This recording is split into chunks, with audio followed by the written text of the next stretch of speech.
Today I'm going to be reviewing this Donos OBD2 scanner, which I'm going to be testing out here on my vehicle. Before I go ahead and test it out, I did want to kind of open this up, show you exactly what this is going to look like inside. Now it is going to be should be wrapped in plastic when it comes from the factory. So let me go ahead and pull this off of there. Once you get that plastic off, then you're just going to take and pop this right out like so.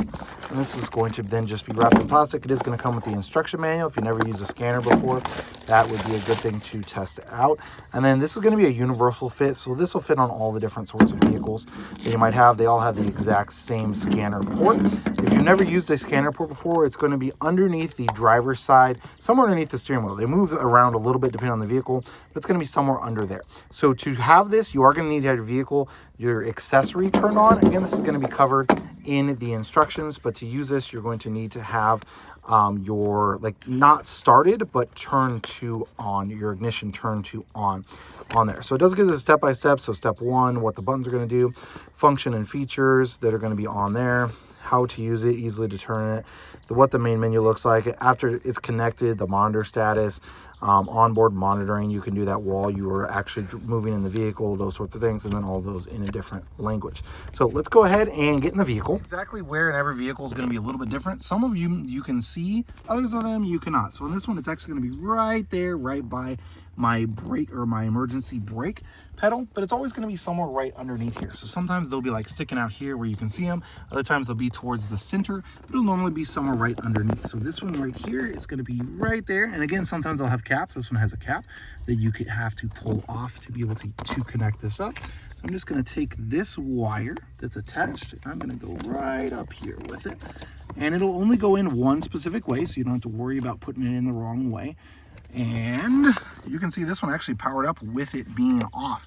Most of the time you will need to have the ignition turned to on that. This specific model, you do not. It actually powers it without that. So I'm just going to click on diagnose. It's going to go ahead and go through processing, and it's going to check all of the different systems here on this vehicle. Now, because my vehicle was not turned to on, although it did power this, it's going to say error in communication with the vehicle ECU. So, as I mentioned, you do need to have it turned to on. Although this one powered it without it being on, it is going to need to be on to read it. So let me go ahead and turn the vehicle to the on position. I've got it on, again, not started, just turned on. Now I'm going to come back down to here. I'm going to click escape, and then I'm going to click diagnose again. And then it should go through and read it. And now you can see the monitor status. So I've got a green check on this. It's going to give me the voltage, going to give me the ignition spark, going to give me all of the different things on this monitor status. So there's nothing to worry about. So MIL status is off, so I don't have to worry about that. DTCs in this ECU is 0. Monitors OK, 6. Monitors included 0. Monitors in A are 0. So let's go ahead and try and go back. Okay, I'm going to click, you can click to, after you click OK, you can click to read codes. I'm going to go ahead and do that. There's not any active codes on this, so it shouldn't pull up any. Yep, and we have 0 pending, 0 current, and 0 permanent ones. I believe I have to hit OK again. Yep, so you can see current are current codes, permanent codes, which again, there were none of those.